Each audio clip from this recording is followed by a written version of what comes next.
Hello you guys, welcome to the Ranting Shop. It's me, Melissa. Today I'm going to be talking about Love and Marriage Huntsville Season 3 episode either 3 or 4.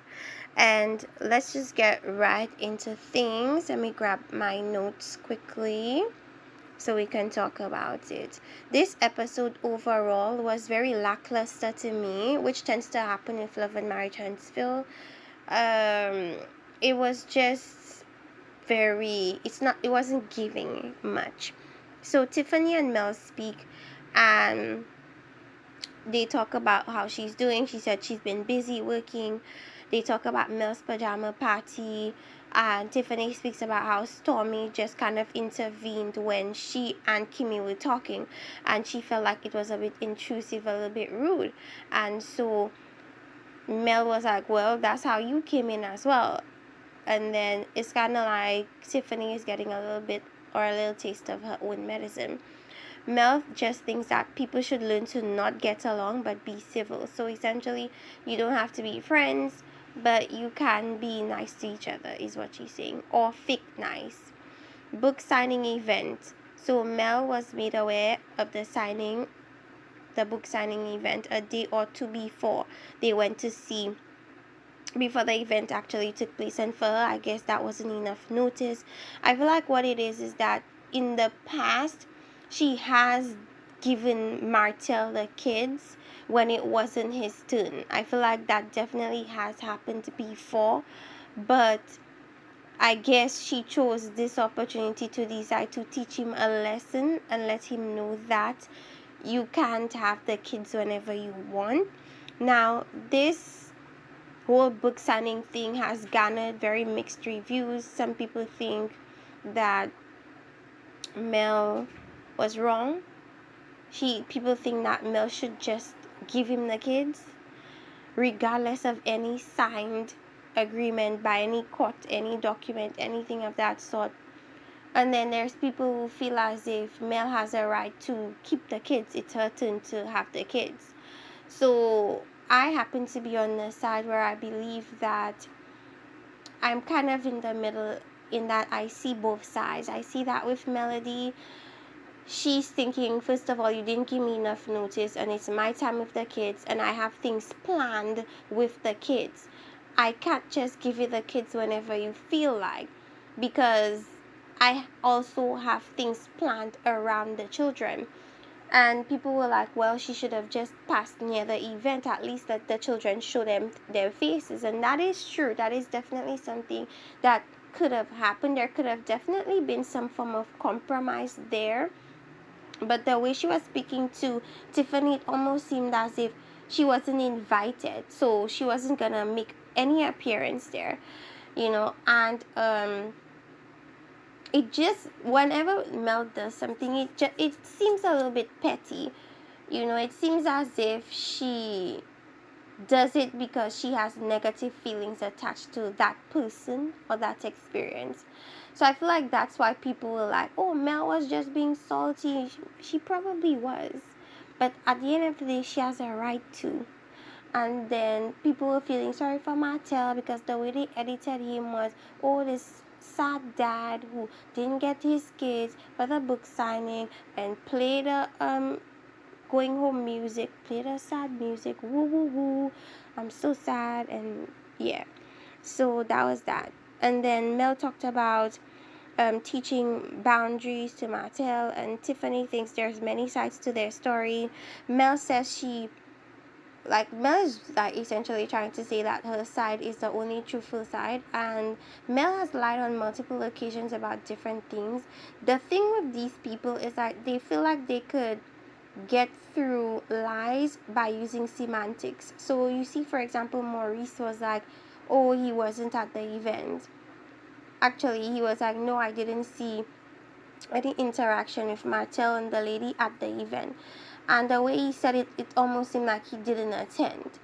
But he did, And so with Melody, she kind of does the same thing of semantics, where if you don't say exactly what it is that happened, I'm going to deny going there or doing anything, So Martha thinks she doesn't lie, and that's a lie. Everybody lies. Tiffany speaks on her ex. She opens up about how he was this soulmate, wonderful man, but she needed more. She needed money, and she feels as if he was lacking in that regard. And so as a result, she stepped out and cheated. And so that is what caused their divorce. And she kind of took advantage of his unconditional love, because it's like, you're gonna always be there, so I can pretty much beat you up as much as I can, as much as you'll allow me to, basically. So Tisha and Kimi meet to talk about the reunion, because if you guys recall, Kimi was like, oh, like, if we were not related, we would not be friends. And of course, I would be offended. Anybody would be offended by such a comment.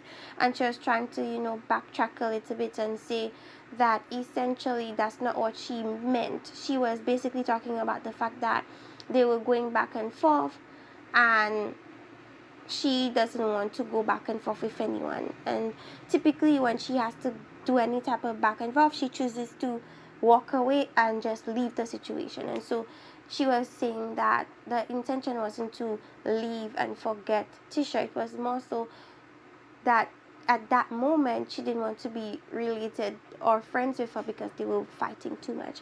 And with family, you'd find that yes, you don't need to be friends, but you guys are still family. And so in that regards, I understand. So they talk about Mel's pajama party, and she spoke about Kiki being there, and Tisha was very surprised because that's Tisha's relative. And Tisha's like, oh, so you're not gonna invite me, but you're gonna invite my cousin, which is very actually conniving on the part of Melody.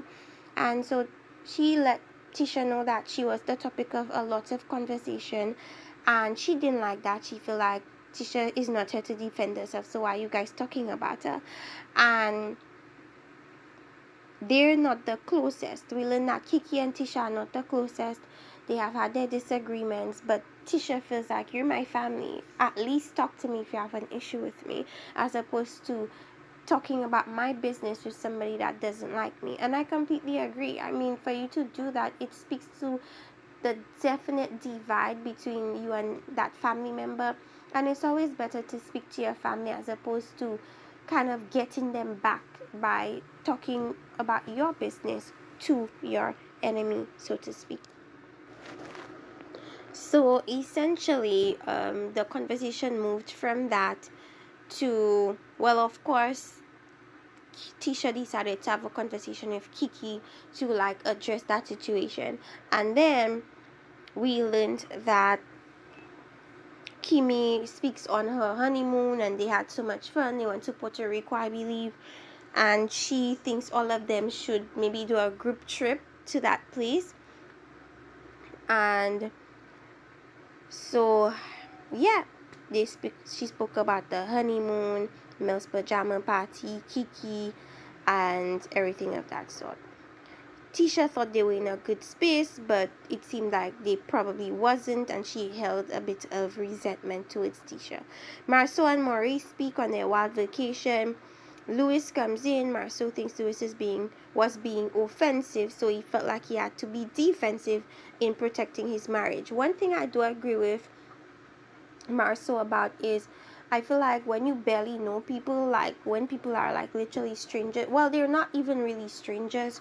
They knew each other for a long time, according to Louis, since 1999. So they've known each other for a while. But what Marceau was saying is, yeah, we know of each other, but you still don't know me enough. We're not friends. We're not close enough to really for me to hold your opinion in any regard, because I don't know you and you don't know us to speak on our marriage. And I do agree with that, so to speak.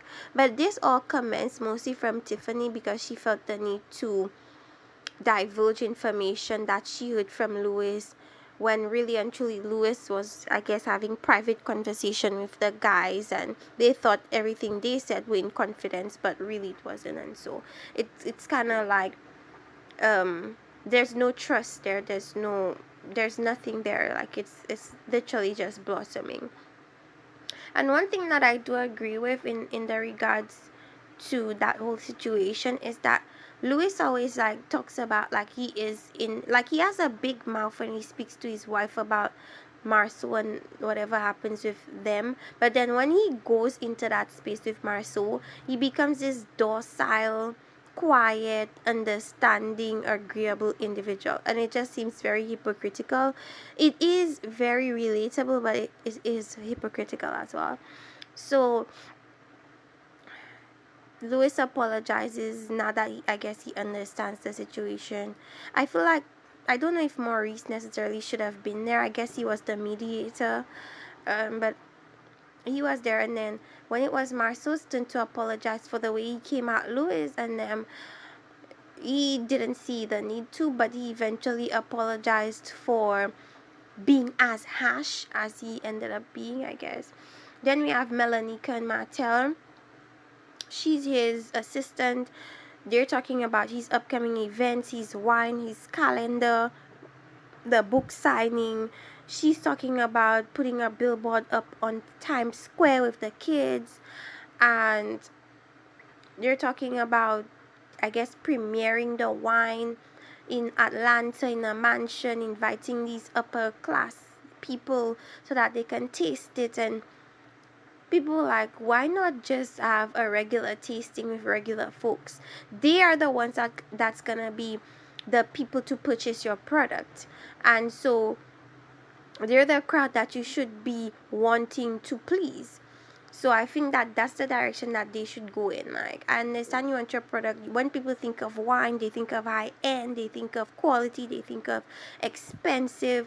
But at the end of the day, like, what he seems to be making seems like an affordable, sweet type of situation.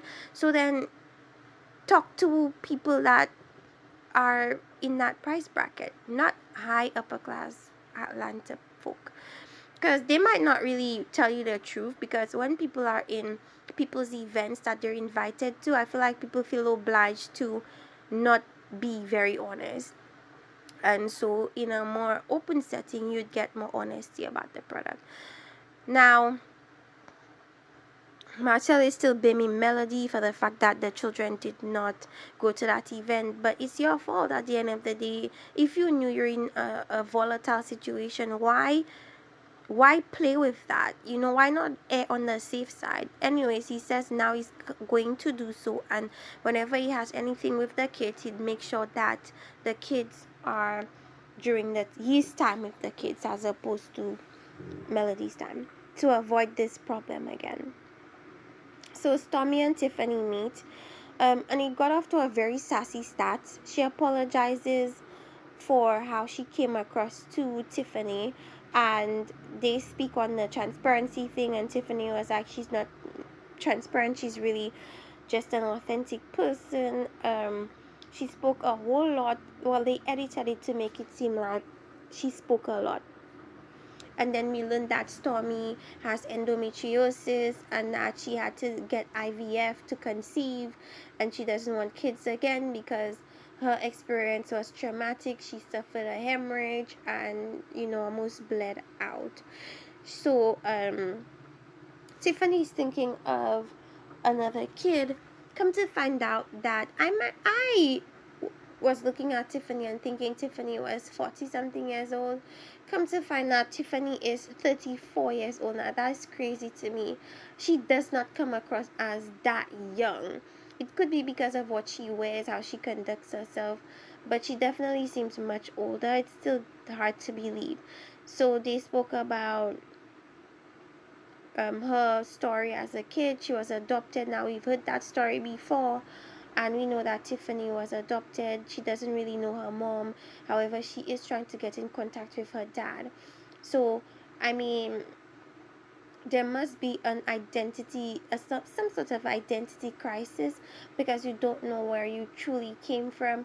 And so that must be really tough to try and figure out who am I when you don't even know who's your biological mom and you don't even know your dad. So I sympathize with her on that. Now we speak about Jalen, Tisha, Kiki.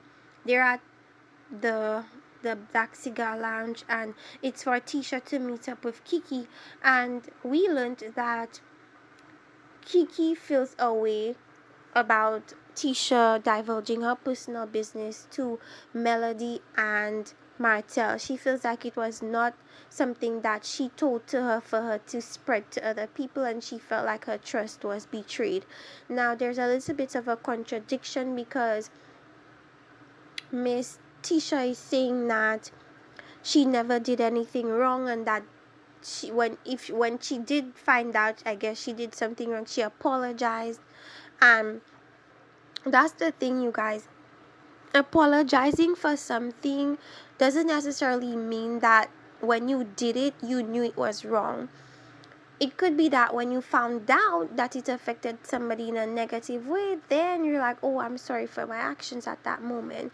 It doesn't necessarily mean she thought it was wrong to do. But she apologized and she's thinking, oh, they've let that go. But come to find out, it's still affecting Kiki and it's bothering Kiki. I mean, that's your relative. If it's bothered, that happened according to 4 years of freaking go. If that happened so long and it's still bothering you, why not come to her soon and speak about that? Why are you waiting like 4 years later to come on a show and get her back for something she already apologized for, when you could have like spoke about that in private a year earlier, like years earlier? It's just crazy to me, and it's giving Kiki wants to be on the show. That's what it's really giving, and I just feel like it's ridiculous. Anyway, so she came on the show to get back at Tisha. She did that. Tisha feel like it's like some kind of BS, because it's like, we addressed it already, bringing it back up for you to go to something with an enemy and speak about me is a lot, like, and it's you shouldn't have done that was in your business and stuff like that. So she storms outside. She says, before she storms out, she says like, maybe we can just sever ties and like never speak to each other again. And of course Kiki clearly doesn't want that, because she was like, really, that's what you're gonna say, and so on and so forth. Tisha gets angry, leaves the hotel, the bar, goes outside, calls Kimi, tells Kimi what's happening, and then Kiki walks out to hear that Tisha was mentioning her name, and she's like, okay, so who are you talking about me now? Who are you talking to about me now? Now, what do I think really happened to Kiki that is so embarrassing?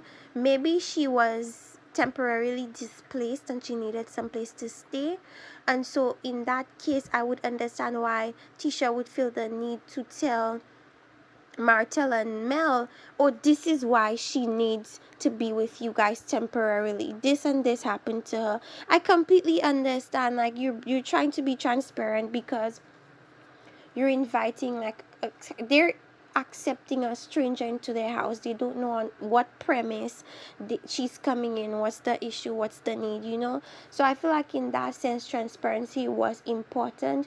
But at the end of the day, if it's something that she didn't want for people to know, then it becomes like a disrespect of her own privacy. But that's kind of tricky.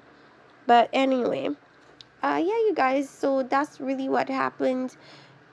Next episode, we see Mel and Tiffany speak. We also see Maurice and Destiny speak.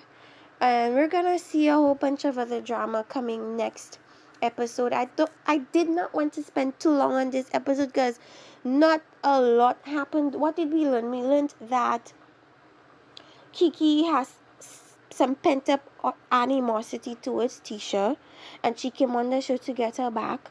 We learned that Stomy still doesn't like Tiffany, even when Tiffany attempted to be more transparent. And I just feel like at this point, Stomy just doesn't like Tiffany and doesn't want to like Tiffany at the end of the day. Then we learned about Martell and his many endeavors. We learned about Melody and she always being right, which of course is a lie. What else did we learn? We learned that Louis and Marceau spoke, and at least they apologized to each other. And yes, we learned a little bit about the honeymoon in Puerto Rico, and that's typically what it was. So let me know what you guys think in the comment section. Like, subscribe, and see you guys next time for another review from me, Melissa, in the Ranting Shop. Bye.